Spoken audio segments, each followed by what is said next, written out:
Gallant is popular. Okay, Gallant is everything that Bibi has not been since October 7th. So the firing of Gallant is an amazingly dramatic affair in the Israeli society and public. For me, I'm sorry saying this as an op-ed writer, not as a reporter, it's a scandalous move to do during war. Netanyahu sees the defense establishment as an hostile administration, very powerful opposition party, and when it combined with the position, the independence that Gallant took, I think there was no other way for Netanyahu but to eliminate the threat.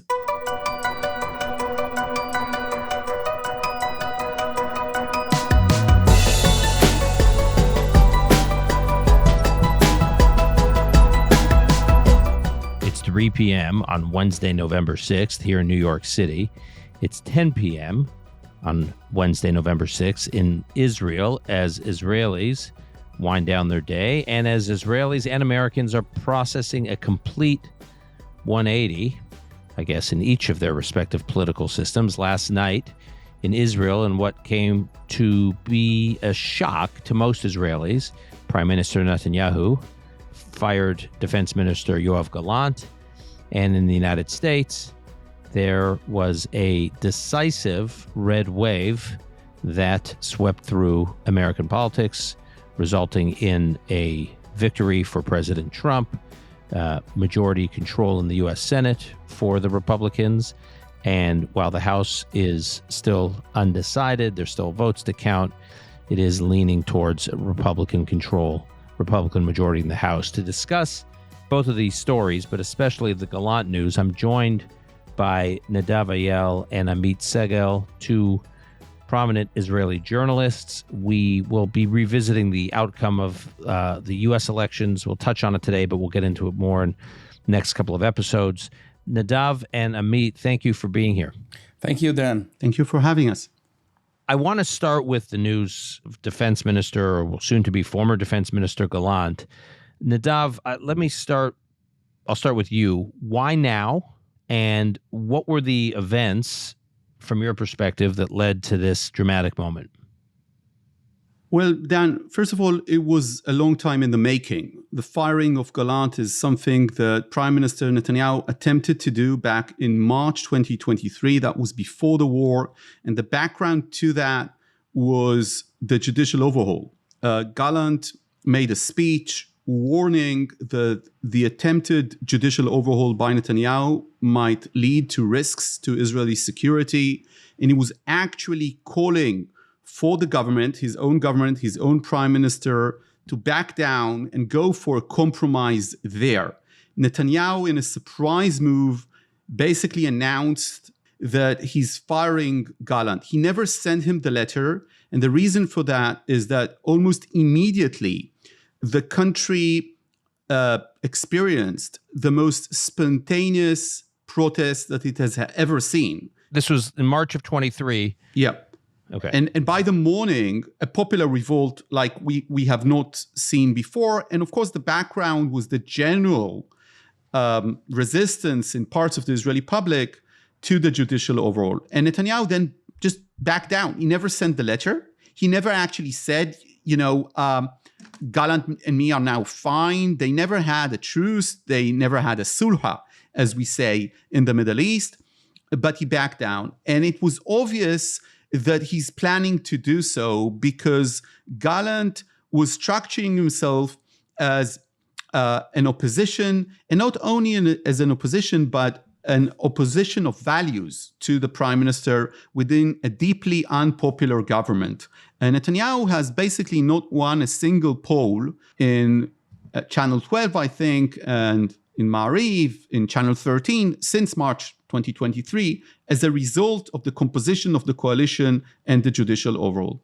Now, in recent months, their relationships have deteriorated again on a matter of principle. Gallant is, as a defense minister, is the main factor blocking the prime minister from giving the ultra-Orthodox parties a general waiver from conscription to the people studying the ages of 18 to 21 at yeshivot across the country. They are getting a waiver. The Supreme Court in Israel announced this waiver to be illegal unless a law is passed. There was no law with an actual majority in the Knesset that could have been passed. There's a lot of opposition to that in the Israeli street, Israeli public, as a result of the war and the immense burden that reserve soldiers are now experiencing. And Gallant, during the war, as a defense minister, said, I'm not going to sign on any kind of waiver unless we have a real law that conscripts some of the ultra-Orthodox and is accepted by a general agreement, meaning I also want Benny Gantz to be on board and other elements of the Israeli political system. To Netanyahu, this announcement was read as an attempt to actually lead to the fall of the government.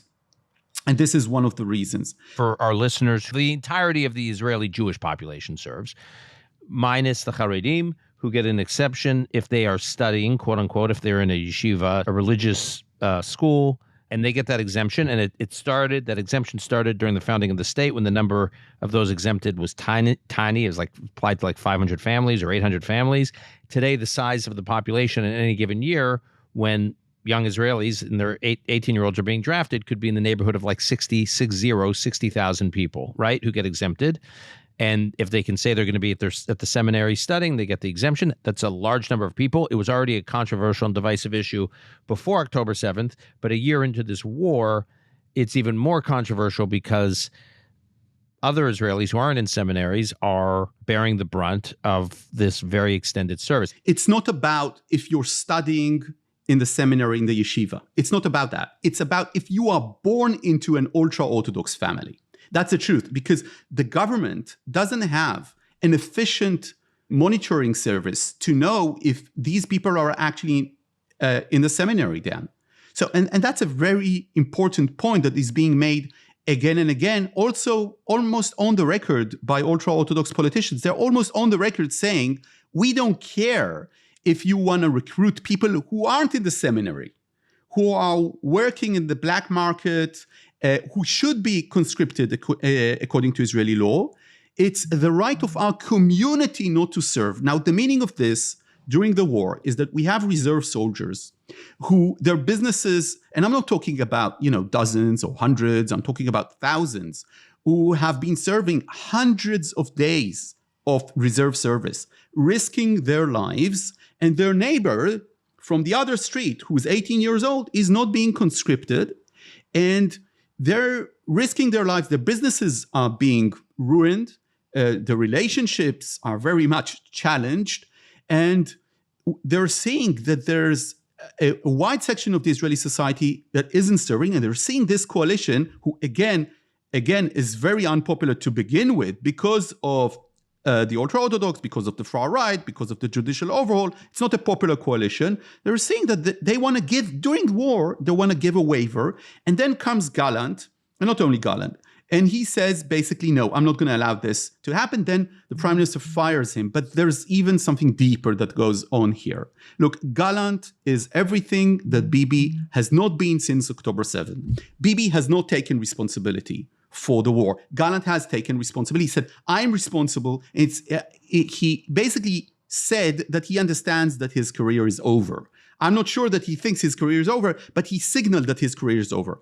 Gallant is popular, okay? Also, he is probably the most popular minister in the government today. Maybe Moshe Arbel is more popular. I don't remember, but basically he's more popular. When you ask in a poll, and some of these polls are made by Amit, when you ask in a poll who's responsible for October 7, Gallant comes almost last, in the security chiefs. So he managed to an extent, escape responsibility in terms of who the public blames.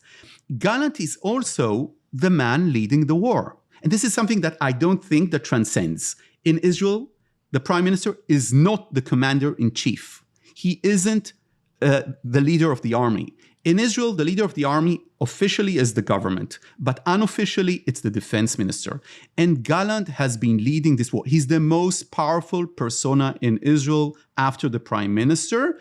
And to an extent, during the war, factually, tactically more powerful than the prime minister. So the firing of Gallant is an amazingly dramatic affair in the Israeli society and public. It's a change in the war. It's almost like the prime minister is saying, and he's not replacing him with a different general. He just replaced him with Israel Katz. Maybe Amit could name the, success stories of Israel Katz as a foreign minister. Nothing comes to mind right now to me. And he doesn't have any defense experience in a position in which usually, although not always, you nominate a general or former general. Then you take this very popular minister, very aggressive, by the way, more aggressive than Netanyahu in terms of what you should do in the north, what you should do in the south, more aggressive, and you fire him on a conscription issue. That's an unpopular move for the prime minister to do. And some would say, I wrote that it's for me, I'm sorry, saying this as an op-ed writer, not as a reporter, it's a scandalous move to do during war. Okay. So, Amit, it's not uncommon in the history of warfare for heads of state or prime ministers or presidents to fire senior commanders or defense ministers or defense secretaries. Lincoln fired McClellan in 1862. McClellan was very popular. And Zelensky. There you go. Even better, more recent example. It's a nice Jewish habit to fire your defense minister during the war. Every Jewish leader on earth did it. So okay. But is there any way to interpret the firing of Gallant other than political maneuvering to pass the Haredi draft exemption along the way that Nadav is explaining? I am open to an interpretation. I'm open to a case. Is there another way to look at it? So obviously Nadav described the ingredients of this cocktail that actually brewed into Gallant's dismissal.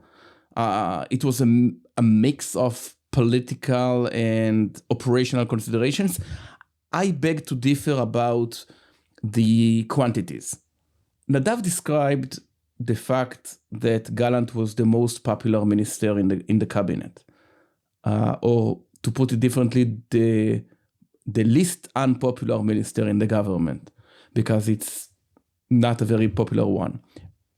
But his popularity emanated from within the ranks of the opposition voters.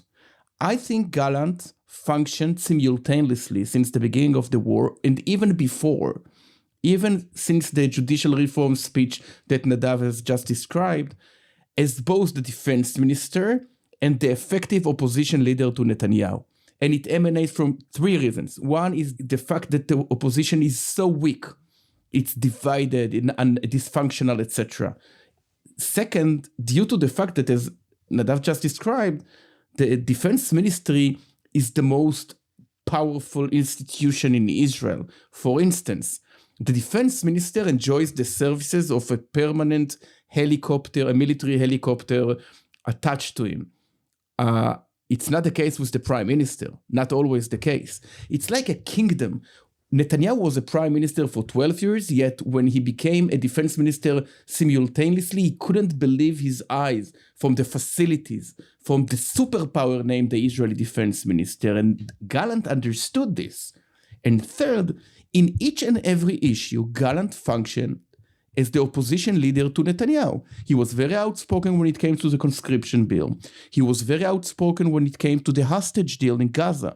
He was very concrete when it came to Philadelphia corridor in Gaza. And I think the most dramatic event was the October 11th, 2023. 4 days after the massacre in the south, Gallant offers to assassinate Hassan Nasrallah, the Hezbollah leader, and to begin a war. Now we know, with pagers, with walkie-talkies, with consecutive military operations in southern Lebanon, and Netanyahu votes against it, and he vetoes it. We've talked on this podcast how Gallant wanted to go to war with Hezbollah in the days after October 7th. So it would have been full-scale, comprehensive war against Hezbollah. Full scale, and the question is what should be done first, and I think only history will tell. But I'm describing all of this in order to explain why Prime Minister Netanyahu wanted to fire Gallant. I'll even put it bluntly. Even prior to the nomination of Gallant as defense minister, Netanyahu had doubts. 13 years ago, he tried to nominate Gallant as the IDF chief of staff in 2011, and in 2022, he wanted to nominate him as a defense minister. They have never been friends. They never shared the same, society, the same parties, the same cocktail receptions. The only reason he nominated Gallant was because they saw eye to eye the Iranian problem. And Netanyahu believed that Gallant as a defense minister will not block him from attacking Iran. 2 weeks later, he regretted the decision to nominate Gallant. And since then, since the beginning of 2023, he tried to fire Gallant. By the way, it's very rare for a prime minister to fire his defense minister, but it's not very rare for the prime minister Netanyahu to do so. He did it to Itzik Mordechai in 1999. He did it to Bogi Alon in 2016. And to Naftali Bennett, of course. This is more pleasure than business for Netanyahu to fire Bennett. But at the end of the day, Netanyahu sees the defense establishment as an hostile administration, very powerful opposition party. And when it combined with the position, the independence that Gallant took, I think there was no other way for Netanyahu but to eliminate the threat. Nadav, what was the reaction in Israel when this announcement was made? So first of all, I need to say that the decision to make it at this timing was very much related on a story that was blowing up in Israel during that day. This is the day of the US elections, and a story that's blowing up and should have opened or was supposed to open the Channel 12 news at 8 o'clock that evening wasn't the US elections. The story was a new police investigation against the closest associates of the prime minister in his office in regards to the possible forgery of protocols related to the war. And this secret which police investigation. Nadav broke the scoop, by the way. Yeah, it's thank you, Amit, because I'm not sure Dan would have given me that credit. He would never. I know him. It's too much. It's too much with the Nadav scoops. So I need a meet on to promote the Nadav scoops. I'm tired of promoting the Nadav scoops. So I published in July a letter that was sent by the prime minister's military secretary, who's a general in the IDF. He's a senior ranking general. He's not a former general. He's part of the IDF, and he sits at the prime minister's office and he updates him as to military. He's the liaison of the prime minister to the army. And he sent a letter to the Attorney General of Israel, basically saying, I suspect serious criminal offenses in trying to forge protocols related to the war. Of course, this is a big one. And then the Attorney General ordered an investigation, and it was under a gag order. Then it was published on that day. The Netanyahu office is already engulfed with another scandal related to the leaking of some secret information to foreign press that the police argues might have risked the lives of IDF soldiers and or the hostages. And that's another scandal within the prime minister's office, and one of his former spokesperson is under arrest as we speak for now 11 days. So you have here two huge stories that are breaking, and they're supposed to open the 8 o'clock news. At any rate, the prime minister knows that he wants to fire Gallant, and he also knows another thing. If he fires him at 8 p.m., Dan, by the morning, the big story is not going to be Gallant fired. The big story is going to be the next president of the United States, right? So I want to say something about this. I think that this firing of Gallant, although it didn't lead to the same widespread demonstrations as we saw last time, it's a bit hard to demonstrate when many of my friends that wanted to demonstrate are right now in Gaza or in the northern border in the reserve service. And the entire country is recruited, and you don't want to bring your kids to a demonstration because you're fearful that there will be a suicide drone that will attack you. It's a bit difficult these days to demonstrate, but maybe people are not as enthusiastic as they were last time. I'm not going to be the judge of that. Can I offer an alternative explanation? Gallant managed the war with the verdict, just flying around him. He knew it's going to come. It wasn't a surprise. Yes, there were tactical considerations. Nadav described one. The conscription law is another one. But we knew it's going to happen. If Bibi knew Trump is going to get elected, he would just wait another day. For in Bibi's eyes, and this is something very important to understand, in Bibi's eyes, he is the underdog, the one who's dealing with an hostile U.S. administration, with Gallant, whom he sees as the U.S. ambassador to Tel Aviv, a politician that serves American interests. Gallant thinks Netanyahu is a coward. So they don't have nice things to say one to the other. And he sees himself first and foremost as one who's working against a military establishment that doesn't see the world the way he sees it.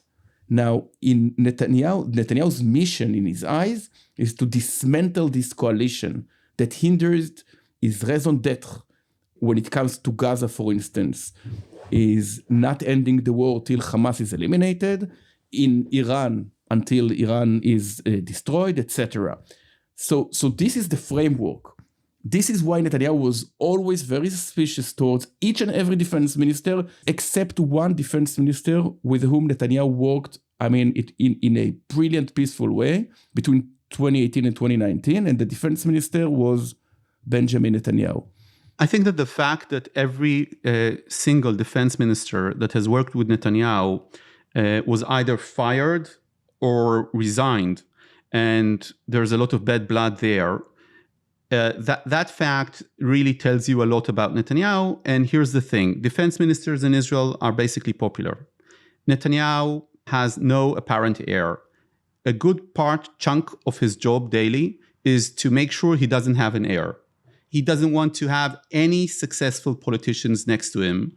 And defense ministers are usually successful politicians with the virtue of their position. That makes them popular. And I can go all the way back to Yitzhak Mordechai in the 1990s and go through every single defense minister, with the exception of Ehud Barak, who wasn't popular when he was nominated and remained unpopular through his tenure. But if you become popular near Netanyahu, it is the biggest sin that you can have. I'll give you another example. Firing Gallant, I'm going to bring another name here. It's going to sound strange. Do you remember Elon Levy, who was a spokesperson for Israel? Yeah, he was also successful. He was also popular. And the Netanyahu office also got rid of him. And the thing with Gallant there is not about Netanyahu being a big ideologue. It's about a really simple thing. The ultra-Orthodox will lead to the fall of this government if they don't get a waiver. And Gallant refused to give the waiver. So Netanyahu fired him, and he's going to pass a new law to give them the waiver. Even if Gallant had stayed in office, you would not have seen thousands of Haredis marching to the IDF. Yes, Gallant, I think, expressed what Israeli soldiers and their families think about the disproportionality, dismorality of the situation in which there is a community that doesn't go to the army. But I'm not sure that even if he stayed, we would have seen them coming. But it's more than that. I agree with you. Yes, he doesn't like popular figures around him. But I have to say that over the last year, I was horrified and shocked to see the level of mistrust, of curses even, between the prime minister and his defense minister and vice versa. And I don't think, to be honest, that wars can be won with such a level of the relationship between those two. Okay, Amit, here's my question for you. Basically, what you're arguing, I think, is that there was dysfunction in the relationship between Netanyahu and Gallant for a variety of reasons. There's always some politics mixed into it, but what you're basically saying, it's not exclusively politics that made the relationship unworkable, and that Netanyahu is still publicly spirited, public-minded, and was not subordinating the interests of the nation or the war when he got rid of Gallant, subordinating them to his own political interests or political needs. But then you look at who he replaced Gallant with, Yisrael Katz. It's not like he replaced him with someone of Gallant's stature, capability, experience. So that's where I put it to you, like, how do you square oh, it's just the relationship was dysfunctional, but he replaced Gallant with a first-rate, with a four-star general. But this is the case. I think here Nadav and me agree. Netanyahu wants to dismantle this outpost of opposition to him. And the way to do it in his eyes is to nominate a single political figure from within Likud who lacks military experience, and therefore the only security figure within the Israeli establishment and government would be Netanyahu himself.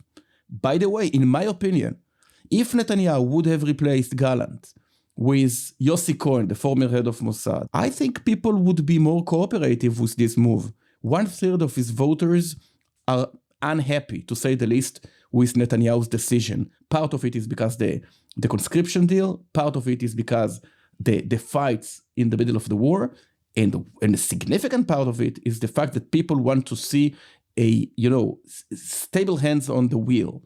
And to be honest, they don't think Israel Katz is the figure. Okay. Do you think now that there's so much scrutiny of Netanyahu and how the security establishment is going to run now with Netanyahu, with Gallant gone, and perhaps others to follow who will be gone as leaders in the security establishment? Do you think there's a possibility that Israel will make some dramatic strike, some military operation, do something big militarily, perhaps against Iran, to demonstrate that just because Gallant is gone doesn't mean, you say like responsible hands on the wheel, Netanyahu basically saying, yeah, it's Israel Katz, but there's adult supervision here. I'm here. Me and my people are here. We're basically running the defense ministry. I'm not sure. I don't think the Iranians, I haven't spoken to Khamenei lately, but I don't think he's really disturbed with the question who's going to be the next defense minister. And I don't think Gallant and Netanyahu had misagreements on the Iranian question. It had more to do with the Gaza issue. And no, I don't think anything is going to change. If there is going to be any change, it has a lot more to do with the election in the US and the fact that Trump is going to be the president rather than the question of who's going to be the next defense minister. Okay, next question. Does this make Netanyahu stronger in terms of his ability to drive through this Haredi deal? So he is, even though it looks cynical to many Israelis, politically cynical, it will have been a politically deft move and Netanyahu comes out stronger? Or does it make Netanyahu, in the eyes of the Israeli public, look more desperate? And could one argue this is like the beginning of the end of the Netanyahu era? It makes Netanyahu way stronger from a political perspective, but vulnerable from a public perspective. Politically speaking, he strengthened his coalition. He made a reshuffle within his cabinet. Now he has figures that has been marginalized, and he's the only boss in town. But he has a challenge, which has a lot to do with the Haredi community. Half of his voters don't want the Haredi to get this exemption, and he'll have to deal with it one way or the other. Okay, this is a very important point. You're meaning half of the voters in the Likud / national religious base. Yes. Are not happy with the idea that the Haredim, who are part of Netanyahu's government, guarantee that the Haredim get this military exemption. So this is like a position that's unpopular with Netanyahu's own base. And this is the only point. It's amazing to understand that a year after October 7th, the only weak point within Netanyahu's own base is not the failure on October 7th, but it is this conscription bill. And this is why, in my opinion, Netanyahu is going to find that it's not very easy to actually legislate this bill. Yet I think that Netanyahu will survive till 2026 as a prime minister. And now, just in 20 seconds, in Netanyahu's eyes, the conscription bill is something marginal. Even economy is marginal. The judicial reform is marginal. The only game in town is security and diplomacy. And now he got his opportunity, his golden opportunity to have a peace treaty with Saudi Arabia and to attack Iran with Donald Trump. In my opinion, he'll do whatever it takes in order to get rid of the so-called nonsense, marginal things, and to concentrate on these issues. Nadav, Amit just said about what Trump's election means for Netanyahu and Israel, but maybe more, just to get a little more granular, what does it mean over the next few months? Because there's the big picture, what does it mean? And there's still a lot of cards to turn over for us to have a sense for what it means. But then there's the operational, very practical next few months during this transition, during the lame duck session of Congress in the U.S., during this lame duck period for President Biden. How are Israeli decision makers thinking about this period? Bibi's decision to fire Gallant was basically, any way you look at it, even if you accept everything that Amit just said, and I accept some of it at least, he's basically prioritizing political considerations over Israel's security. If he would have nominated another general or Yossi Cohen, the former head of the Mossad, or anything like that, the reason he's nominating Israel Katz, Dan, is because he's not a threat. And I think that for many reserve soldiers, and I'm talking about people who texted me, people who responded to me online, people who are saying, go and demonstrate in my name because I'm not right now in Gaza. I think that Netanyahu is pushing this to the limit by saying, oh, I'm going to give a waiver from conscription to the Orthodox because I need to survive politically. I'm going to fire the most popular minister and most trustworthy minister in the government, who's Gallant. Cabinets in Israel do not serve for the pleasure of the prime minister. Unlike cabinets in the United States, we have a different system.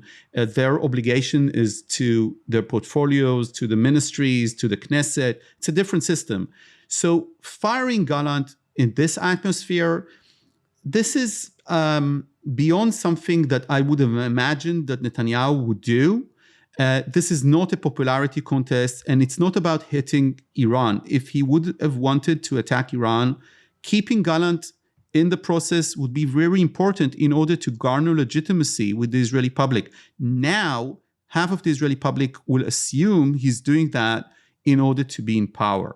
Now, to your question as to the United States and to the relation. So, of course, Netanyahu and to a larger extent, Ron Dermer, both placed their bets with Donald Trump in recent weeks. And if we would have spoke today, Dan, and the winner would have been Kamala Harris, I would have said the same. And I would have said, that this was a dangerous bet. And I think that looking at this in retrospect, this was the right bet as far as they are concerned to make. They understood the political field in the US, and they really made some moves as to Donald Trump to try and safeguard their position. And the most important move that the prime minister made was to reach some sort of a new relationship, a new page in the relationship with Donald Trump, who, as we remember, was extremely angry and angry for years with Netanyahu and gave interviews about Netanyahu and said terrible things about the prime minister. And both Trump and Netanyahu, from various reasons, decided Netanyahu was looking for Trump for a very long time. He understood that he's coming back and he wanted to make amends. And Trump, from his own reasons, decided after many, many attempts, many emissaries sent to Trump from the Jewish community in the United States, people who were close to Trump, he decided to go with Netanyahu and to allow him to restart the relationship. So that was the most important thing as far as Netanyahu is concerned. I will add one other point. I have heard from people who have heard from him that President Trump was very impressed with what Israel has done over the last number of weeks. That he was very impressed with Hezbollah, with the operation against Hezbollah, Nasrallah, the pagers. So there's also a little bit of, strength and success has a whole momentum, and it attracts a lot of friends. That's what we're certainly seeing in the Gulf, and I think it's the case with some in the U.S. as well, perhaps including President Trump. I think it's a terribly important remark for anyone who knows who Trump is. Winning isn't the most important thing. Winning is everything. And with Trump, it's all about winning. That's a Vince Lombardi quote, by the way, former coach of the Green Bay Packers. I've never heard you quote an American athletic icon, but I digress. Yeah, but it's an important quote. You really could see at the beginning of the war that Trump he didn't know how to associate with Israel because he was seeing the opposition to the Biden administration. And there was this interview with Israel Hayom in which the reporters came back. I think we talked about it in your show, quite shocked. They didn't hear from Trump the same things they wanted to hear him. Just supporting Israel. He basically said you should end the war. Okay, he didn't say that in terms of you should lose the war, but he said the pictures coming of Gaza are terrible.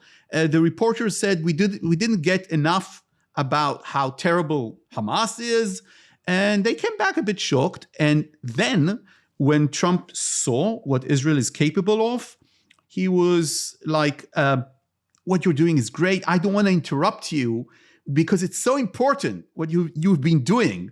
And so showing appreciation to that, showing an appreciation for Israel being successful. And I think this is really the basis of the relationship between Israel and the United States. It's not about Trump since 1967, about Israel being successful in the Middle East and surviving in the Middle East. What the Israelis want is first and foremost, the most basic stuff, releasing ammunitions, 2,000-pound bombs, all kinds of stuff that the U.S. administration has been stopping. They want this. They want more coordination as to Iran, maximum pressure on Iran right now. They want all options on the table. As far as the U.S. is concerned, I'm not sure that this is the case. They want to have more of coordination as to Iran, and they want the U.S. basically to tell Iran, you're going to go and attack Israel. We're going to respond to you directly. So as usual, the Israelis would want the U.S. to be in direct confrontation militarily with Iran. They think this is the only way to deter it. President Trump has said in his victory speech, I don't want to start new wars. I want to stop these wars that we're seeing. What does it mean as to Gaza? What does it mean as to the rest? I don't know. But definitely what Jerusalem doesn't want to see is Trump flipping or saying something like, you need to leave Gaza in a month or two and you need to end the war. And, they don't want to see the kind of dramatic change that sometimes is really, signifies Trump's behavior on the international scene as far as to Israel. One of the things that they were looking at suspiciously in the last few weeks is the way Trump was reacting to the Arab and Muslim community in Michigan, his appearance with Dearborn mayor and others.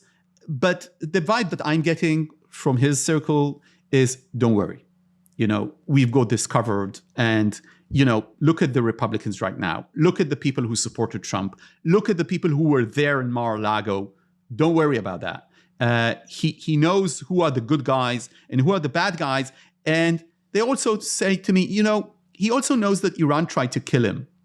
And that's not going to play well for the Islamic Republic. So right now, I'm really eager. I'm serious now, Dan, to hear what you think about that.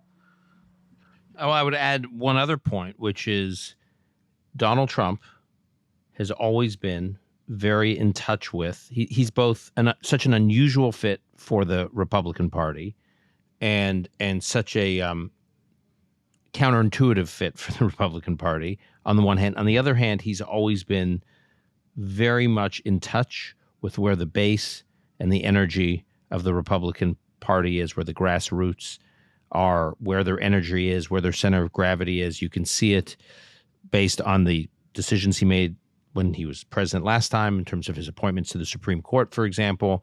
He has a real sense for where the party is and the base of the party. And on this issue, on not foreign policy generally, but specifically on Israel, the U.S.-Israel relationship, the U.S. role in the Middle East as it relates to the threat from Iran and its proxies, the base of the party is unapologetic. The base of the party knows exactly where it stands, and it's more than just an analytical point about, realpolitik and foreign policy. It's a cultural issue here in the United States. That's what I think people don't understand. When you go to the Republican National Convention and unprompted and in a completely organic way, you see tens of thousands of activists and delegates waving the Israeli flag.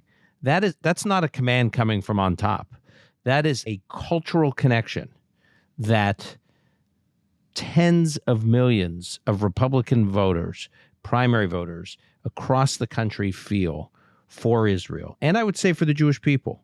And so it was interesting. One of these exit polls that came out last night, it said something like, and I tweeted it out, something like 60+% of those who voted in the election yesterday did not think U.S. policy was tough enough, in meaning against Israel's enemies. That was the complaint. And now that, by the way, that 60+ of U.S. voters does not just represent Jewish voters, right? Because the number of Jewish voters is minuscule. They're important in battleground states, but it's a tiny percentage of the overall electorate. The fact that Democrats did not distance themselves enough, and I wrote about this, I think you quoted this on the show, did not distance themselves enough with these kind of far left accusations against Israel about genocide and others. And they were trying to keep some sort of a middle way, between pro-Palestinian or sometimes pro-Hamas demonstrations and between Israel. When you look at how popular Israel is in the US, and specifically with independence, which is what they wanted to bring to the post. So look at John Fetterman in Pennsylvania, who was an outcast for Democrats. I think he didn't come to the convention. I was there in the convention, and I remember that he didn't come because of the type of response he would have gotten. He said, I'm going to stay with my family. It was such a big mistake, politically speaking. And it wouldn't have taken much, by the way. Imagine if Kamala, and I've said this on the podcast many times, imagine if Harris, or before that Biden, but let's stay with Harris, had a sister soldier moment, had that moment where she locked arms with American Jewish voters who are really on the front lines of this, dealing with this unbelievable, unprecedented rise in anti-Semitism over the last year. Imagine if she'd gone to a U.S. college campus and stood shoulder to shoulder with Jewish students, like students like we met with at Brown. If she had done something to make it clear whose side she was on.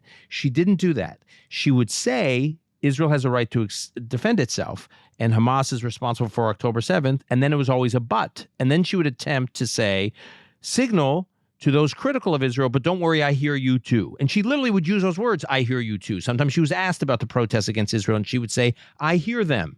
I hear them. Well, to many Americans, the people protesting are waving Hamas and Hezbollah flags in the campuses of our most important universities and cultural institutions. And they're saying, what do you mean you hear them? By saying you hear them, you're legitimizing them. And the challenge and the opportunity for her was to say, not only do I not hear them, I stand with their opponents, and their opponents are American Jews who feel besieged right now. And I think that the Harris campaign would say, what do you want? And I'm saying this because the Harris campaign did say that. What do you want? We're supportive of Israel in terms of the facts, and we are being attacked. And it's not that you're seeing Trump doing all these things, Dan, that you just suggested. What they are missing when they say that, the Harris people, what they are missing is that Trump many times has said he was going to clamp down on the pogroms, on campuses or the protests. Like, he made it clear he's like no compromises. Like, he's going to deal with this craziness. So she was never saying that. He was talking tough about how he was going to take on these protesters. That's all. So I think he had a lot more running room, and also because he made in it clear. Politics, sometimes it's not about being just. It's about what's effective.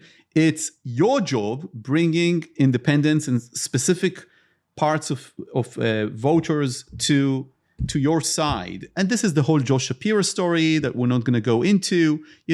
I remember reading something smart, I think, that Nate Silver wrote. He wrote, if she would have picked Josh Shapiro, and the far left or the progressive left would have said, absolutely not, because Josh Shapiro is a Zionist and he supports Israel, and he said he supports Israel during the war, and actually because he's Jewish, but they wouldn't have said that. That would be a plus to Kamala Harris with independent voters who are not Jewish. That would actually mean she's more mainstream and not less mainstream. And to the credit of Nate Silver, who was wrong on many things during this cycle, he said that months ago that the resistance coming from the far left to Josh Shapiro is something that she can actually play with in order to be much more in the middle of America, which is something that she should be aiming for. No. They were so focused on getting the right tone, like with that student who was shouting about genocide. And I wrote about that. And, he was heckling. You shouldn't judge people because they're heckling. But no, why wouldn't you just say, this is not a genocide. I do not recognize this as a genocide. I'm taking this out of the question right now. And then everybody would be terribly furious with you. With whom? With people who are going to vote for you anyway. So all of this is, this is going to be for the retrospective analysis of what happened in this election, which I suspect is going to last for years now. Yep. All right, Nadav, we will leave it there. Thank you for this. Thank you for having us.